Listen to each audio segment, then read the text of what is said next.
Hello everyone, and welcome back to Dota Kitty. Happy New Year everyone! We've successfully made it alive into 2022 despite a very eventful 2021 involving lots of being stuck at home because of COVID, especially with Omicron just coming up. And also, there has been no FlightGear preview release in 2021 at all, which is honestly quite a drought of releases. There have only been patches to the 2020.3 LTS, which means a lot of the features got held up in the development builds, got held up in the nightlies, and a lot of people just go ahead and download those and run it as in their production environments, including me. So I'm not sure what to say about that. But indeed, quite a few new features have landed in the nightlies that I haven't shown to you yet, including the VR feature, which I haven't got to work yet, so that will be for a while. I need to ask peeps on the IRC. There's also the time mode. There has been more lag fixing settings in case you want to fly some close formations on multiplayer. This will help you do that. Also, there is a change to the flight recording control dialog. The last time I shown, the continuous recording was a checkbox that you can just turn on either at the beginning or on the fly. So you can actually make it start out every time on startup. Right now you cannot. You do have to come in and click this button every single time you want to do so, which is both a blessing and a curse. It means that you don't fill up your hard drive, but if you want to do continuous recordings every time, it kind of gets inconvenient. There are also a lot of buttons for replaying everything in general. This is how you save the recording, and this is how you load recordings from a file, just like usual, both continuous and normal recordings. This is just like Control R, but it's from the GUI in case you like that.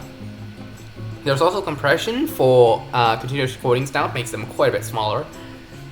And there's another fun trick you can do with continuous recording now, which is related to our next feature. FlightGear now includes a binding to ffmpeg to provide video encoding in the sim. Now, of course, we have OBS, and this thing does not support hardware acceleration, so it's going to be pretty much very slow for almost every single purpose.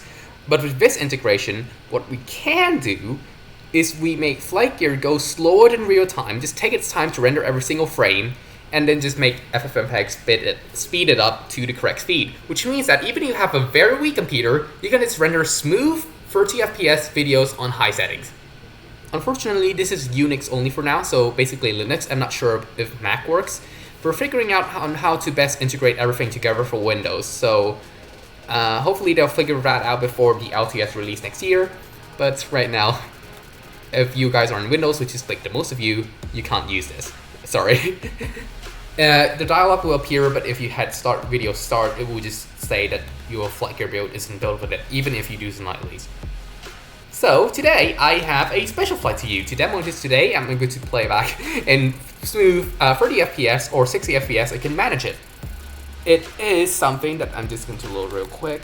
It basically follows roads at an incredibly low altitude. You can see that I'm at 200 and 300 feet for pretty much the majority of the journey. Minimums, I'm going to kick it down to 0 because we will be going pretty close to the ground. And weather, we also need to set it very accurately. The METAR says 1012, so we need to set 1012 right here.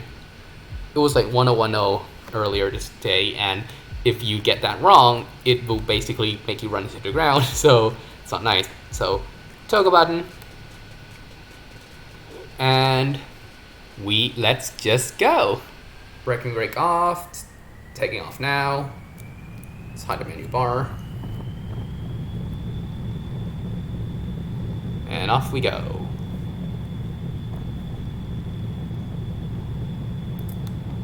This thing is always not centered on the runway. I need to make small adjustments to it to make it stay on.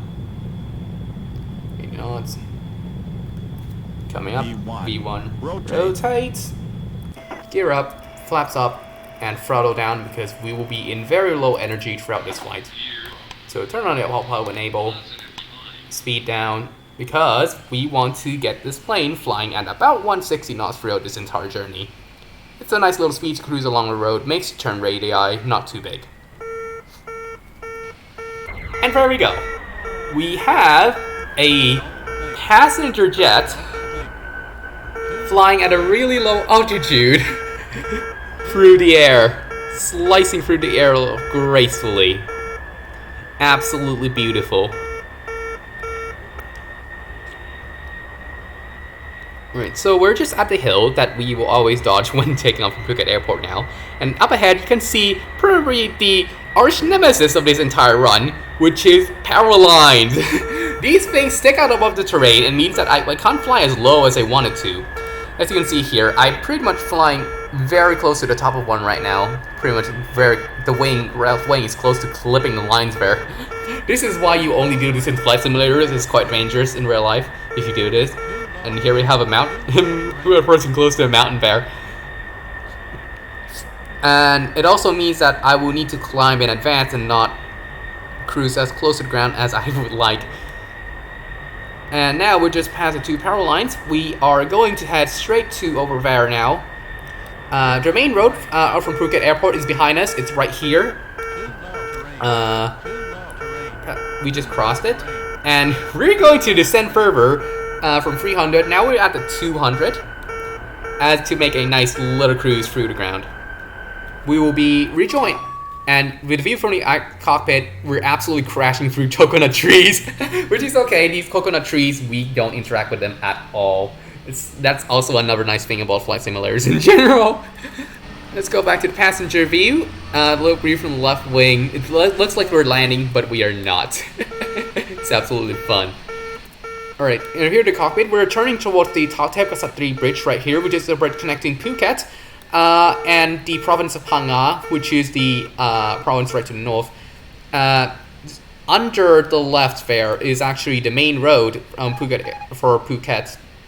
It follows this bridge down. And here is the bridge. As you can see, it's not really modeled in FlightGear, and the OSM and normal terrain lines, they don't line up, and this looks really weird.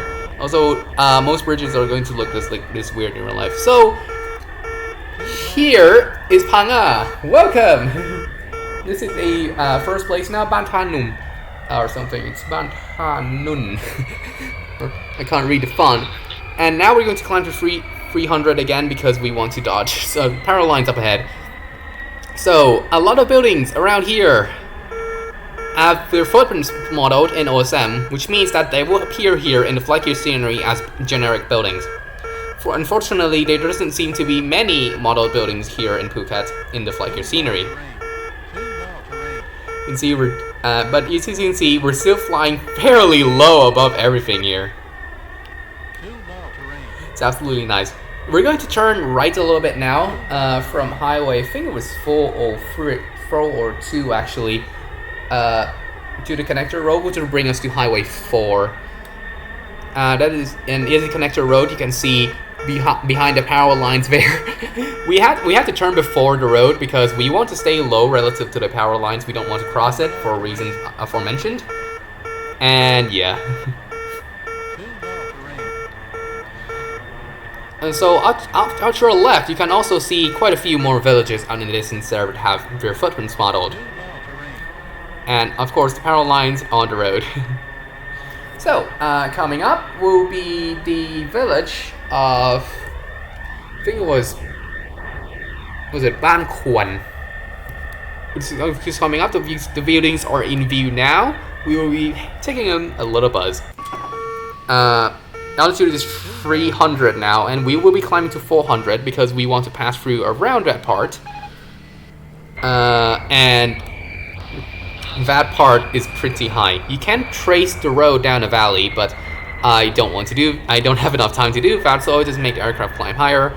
So there we go, passing through a bunch of buildings now. There will be a lot more low passes once we're past that. So we have a lot more fun to do. As you can see, this mountain we're passing really low, which is why we had to climb to 4,000. And next place we're coming up, this place is unfortunately unnamed in OSM. I'm pretty sure it does have a name, but I don't know. We actually just crossed an hour power line here, but I think it went underground in FlightGear, so there we go. You can't see it on here. Now we're going to turn left and follow the road. Oh, right there. And there's another parallel line there that we thankfully are not going to cross. We're going to be parallel to it. And there we go. We're down right now. We're going to cruise lower now. because we can do so. There's not many things in the way.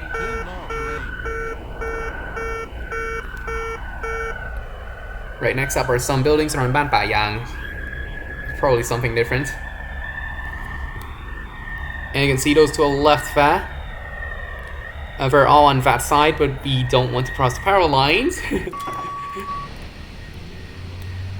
You can see this absolutely looks kind of surreal there. See, buildings this low.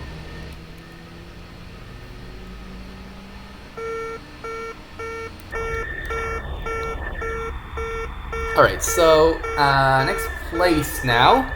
Right, we're going to the city of Kalai. And this is Highway 4 again, that we're about to intersect. Again, lots of buildings here that we're going to fly really low and probably blast everyone's windows. Probably not really blast the windows because we're not flying supersonic, but you know what I mean. This Highway 4 wrapping around. We're going to smoothen it up a bit because we can't turn fast with the car. It is also why we aren't exactly following the highway earlier. That looks like a road interchange, but yeah, the junctions don't look as very hot here. So we're going to try and follow the highway. We just left the city of Kalai now. And we're going to other places along this way. So a lot of buildings are on Highway 4, as you can see. They do actually have footprints, although not quite enough to make it convincing, unfortunately. And I'm not sure if you can see it, but as I'm playing this right now, this thing is completely covered in clouds, so it's actually pretty dark down here, unfortunately. You can see the mountains in the background get lit, but the foreground here is absolutely dark, unfortunately. Alright, more houses along Highway 4 that we're going to cross through at not a very impressive altitude. We're at 200, but I don't want to do 100 because the plane will actually dip slightly below the assigned altitude, and if you dip below 100, you might very well crash into the ground, so 200 is the minimum safe altitude we're going to do this at. Unfortunately, it only goes up in increments of like 100, so I can't just do like 150, which would be excellent.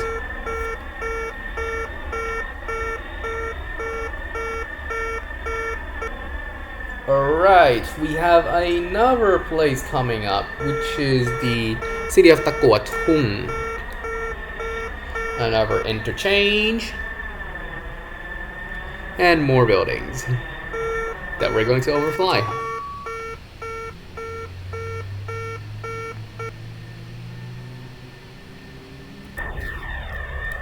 It doesn't look very impressive, but yeah, this entire flight is actually flown using the autopilot. We're climbing again because I think there's probably a set of power lines that we're going to cross soon.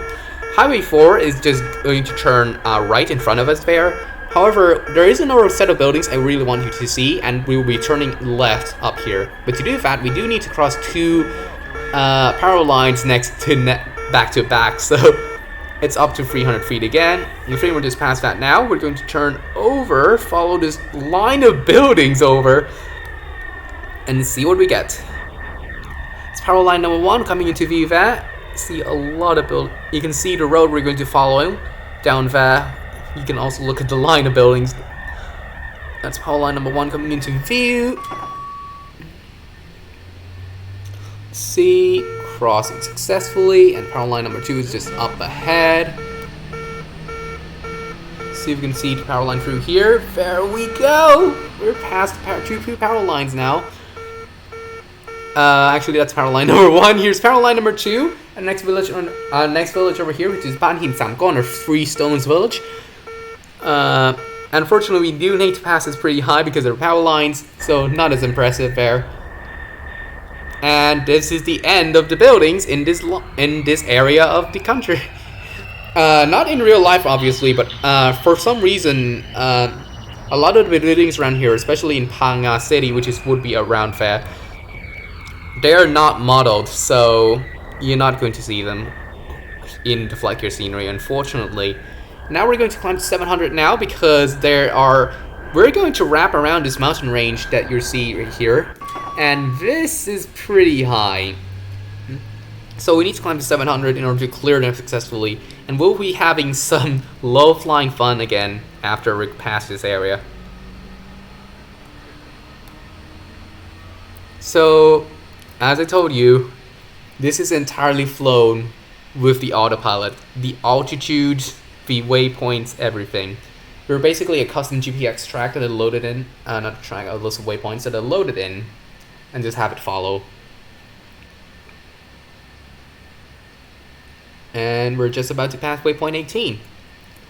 It took quite a bit of work actually to make sure that everything is alright, because we're flying really low and in pretty tight corridors because I don't really want to go higher.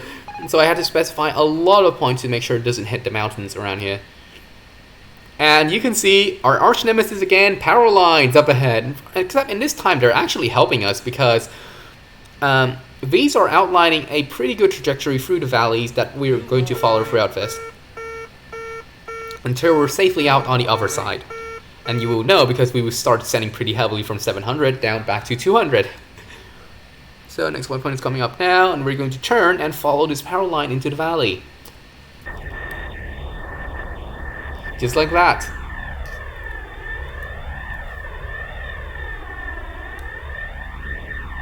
Pretty neat.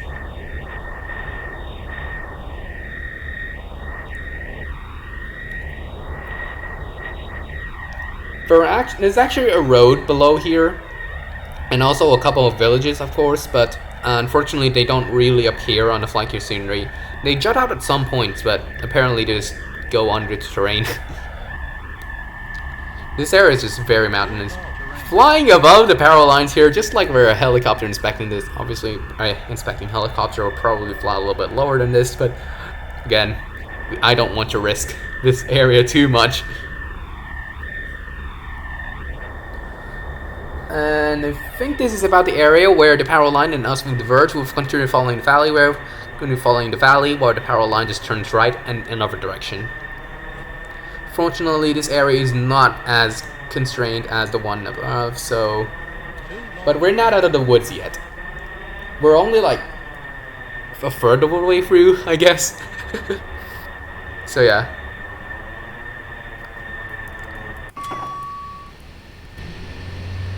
Passengers getting a good view of the mountain path. And it should be the first mountain too. There's a bug in this Station 10 that I downloaded. I'm not sure if they fixed this, but if you go into flyby view and come back, it will replay this boarding music you're hearing now.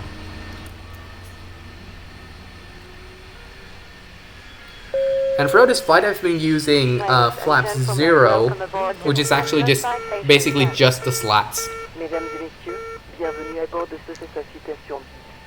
And now we're turning out of the valley now.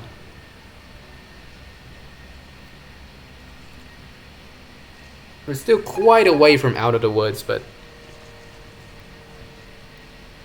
that's actually another significant part because it's not very narrow. The autopilot just loves to smooth everything out, and it basically decided to just cut through a mountain. So that took a while too. And here we are in an area that's seemingly back out in the plains again, because this is out of the valley, although it's not safe to just go back down yet. It's still in a mountainous area without many buildings too, so it would not be much fun to go through this. But obviously, it's not as much fun going on this, so I still decided to go down whenever it's safe. I think it's probably on 300 now, because the ground is actually a lot bumpier around here, and I cannot just cruise missile up and down the mountains. That would take way too long. And we are probably at altitude again. Having a nice low flight. Fortunately, I don't have to worry about engine failures here because this plane is also fairly reliable because it's a flight simulation plane. You can just turn off the failures in the simulation.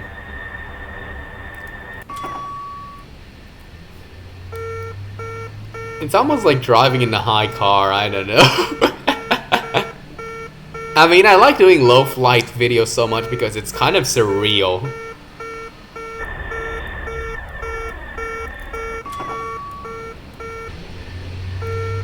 It just look just like this.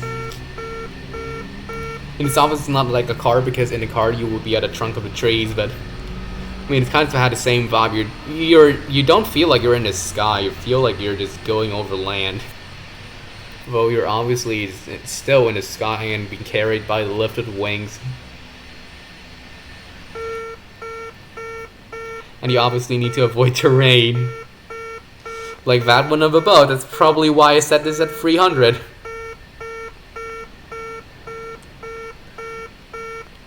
And as you can see in the nav display down below, we will actually be out of the woods soon.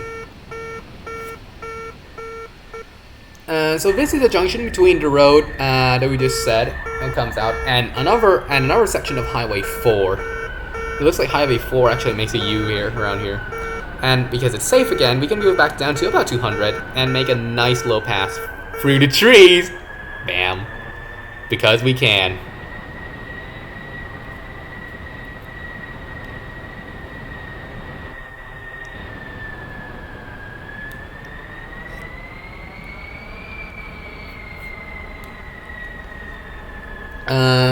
It's not very visible, but we just passed a junction there. Again, junctions don't come out too hot here.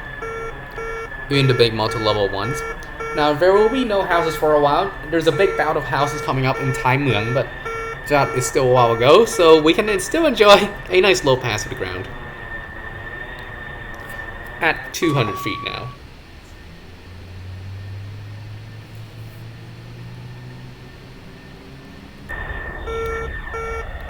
We're only like, what?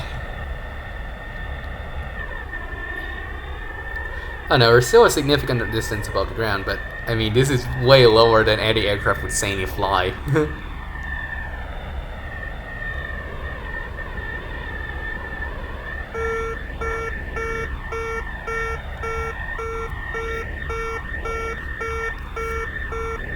So coming up is another section of Highway 4 with a lot of side roads coming out. Unfortunately, it looks like the Highway 4 itself does not generate in the OSM. So we can't see the cars driving on there, unfortunately. They don't look good anyway. And there we go, Highway 4 emerged out of there and we can see the cars. Not that we can see them very well because we're flying so low, they're not really. Can't really see them from that far away.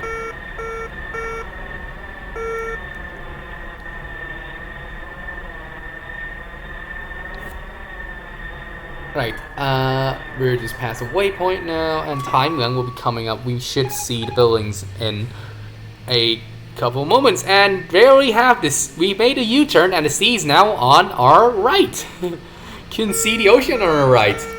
It's a nice ocean drive in a jet airplane.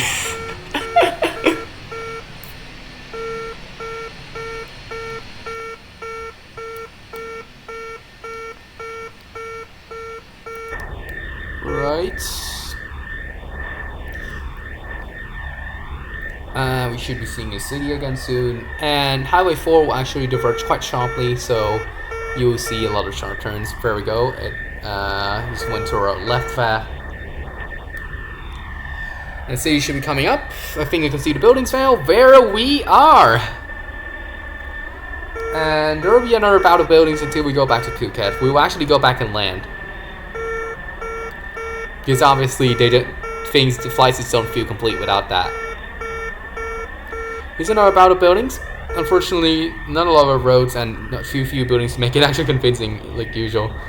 Still, low flightable buildings, always fun. Even funner if I can do it manually. Unfortunately, I really want to do the camera work this time, so I'll have the autopilot do it. It's Highway 4, under us there.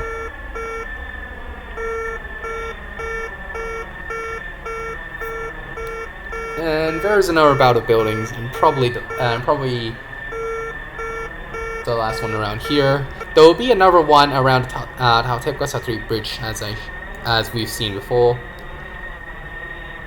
But again, we're out of the exciting portion now. So this is a nice cruise along the ground.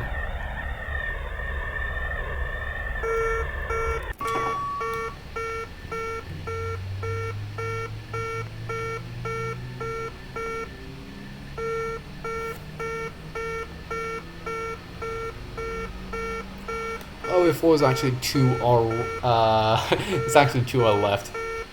I can't see it, but it's probably this line right there in the distance.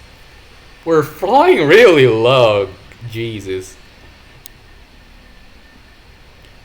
And it's actually cutting across us right now. It's now going to be on our right for a bit. You almost can't see it, it's kind of a gray line. Now we're going to join us again.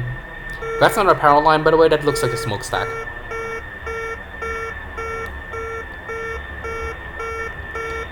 Our arch nemesis power lines.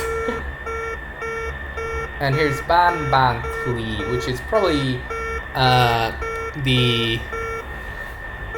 So we're going to approach another batch of buildings now. Nice. Unfortunately, we're actually pretty high above this because this is a very low altitude place and we can't go below 200 feet.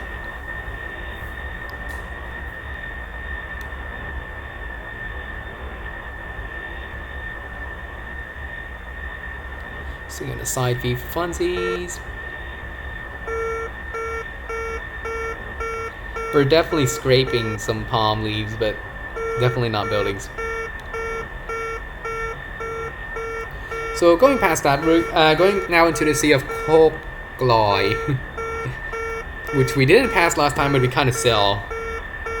Because we're approaching the junction where we turned right, pretty much right at the start of the flight. And this is the smokestack I mentioned earlier. Here's Highway 4 again. Actually 402 now. And we are at the end.